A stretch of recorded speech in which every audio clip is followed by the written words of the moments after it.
Hello everybody, welcome to part 2 of this art attack. If you remember last week, we were looking at the altar frontal at St. John's Church, and the last little slide I used was the Celtic cross, which sits at the very centre of that altar frontal. So that's what we're going to be looking at today. We're going to be looking at Celtic crosses. Here is the same Celtic cross in two different places. This is the Celtic cross in Helensburgh, where I grew up, and as a little boy I spent much time climbing up this Celtic cross with my mother telling me always to get off and stop being a vandal.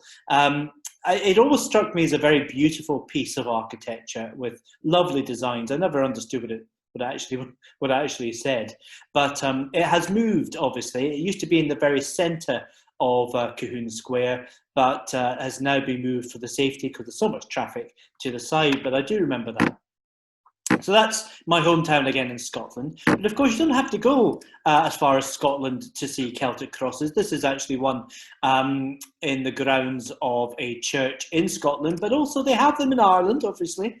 They're saying that's probably originally where it came from. They've also got them in Wales, and you've got them in Cornwall. The centre part is obviously the cross, but this band, it makes it particularly a Celtic cross. That is called a nimbus, and for some people, they think it's purely architectural or for strengthening the cross itself, but for others, they think it goes back to the Church Fathers when it's talking about the sort of the world and about the glory of being the celestial sphere. So that's all very, very interesting. And of course, they're not only in Ireland and Scotland and Cornwall and Wales, but actually we don't have to go very far to find one here in England.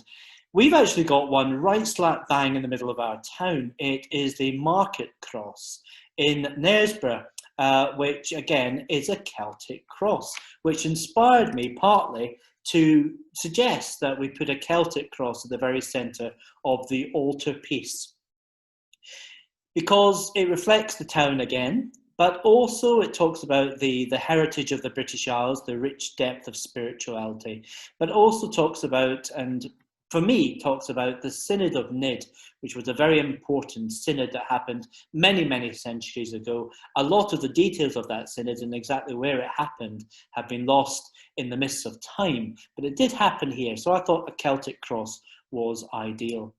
Last but by no means least, I want to share with you these little slides. This is Iona Abbey, which is one of the most wonderful places in the world. And as you enter the Abbey, you approach via the St. John's Cross. The one that sits outside the Abbey is a reproduction. The original, which has been damaged through the elements, actually sits in a little museum in the Abbey. But this one was probably dates from the 9th century and was one of the very, very first Celtic crosses that there ever was. So it's got to do with the fact of signposting the Christian faith to people. It also has to do with taking into account the sphere of God's creation, the beauty and the splendour of the world, and the cross being at the centre of that. And I hope you have enjoyed it. And as you travel around, just keep your eye out for any Celtic crosses you may come across. May God continue to be at the centre of your world and bless you each and every day.